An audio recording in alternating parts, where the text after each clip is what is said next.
We got Razor on the list.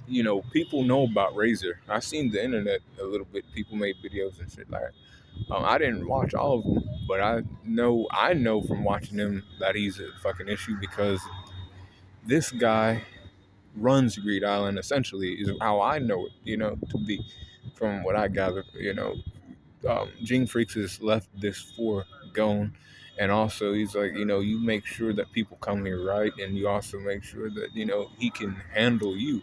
You're a convicted felon that, got freed and other things. You're powerful, but I think my son can still handle you. And he's like, okay, we'll see about that. And he waited years for Gone.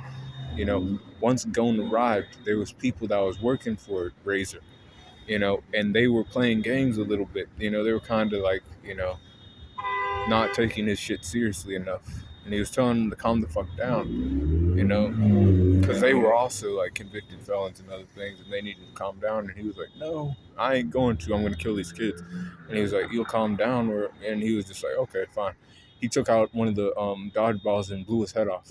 And they saw that shit and they were like, "Oh fuck," that guy was probably not weak, weaker than going in Killua. Killua had already burnt the guy, but you know Razor was like, nope, this is my fucking court, and you made it to this part. Now you have to fucking beat me in a dodgeball game. You know, and he wasn't taking it easy on them either. He was throwing that shit with everything he had. Like the thing was, fucking and he had like his Nen. Like he created teammates from his Nen ability. There was like what 6 people on the court on his side, and then 6 people on the other side.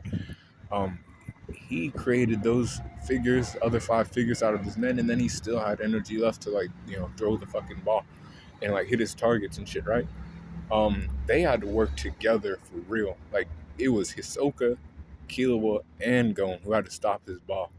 You know, that shit was tough. And then they had to throw it fast at him too, with a lot of power. They were trying to match his speed and the power of the fucking ball being thrown. It took them 3 to stop his, and he was trying to stop theirs with just his bare hands. This guy was not weak at all. Actually, I think he was the most powerful person in that arc. And that's just me. So his strength's a 92%, speed is a 90%, 91 for his durability, and a 92 for his endurance, 90 for his intelligence, and a 93 for his experience. 91 for his close skills and a 94 for his range skills. 90 for his recoup and then a 94 for his hacks. So overall power score for Razor is a 91.7. Gene Freaks acknowledged him. He had to be some type of guy, to some degree. And he like basically runs Greed Island with other people that Gene knows. But be cool, call in the corner and let me know what you think about Razor's power score in the comments. Is it too high or too low, or what would you do with these numbers? But be cool, call in the corner.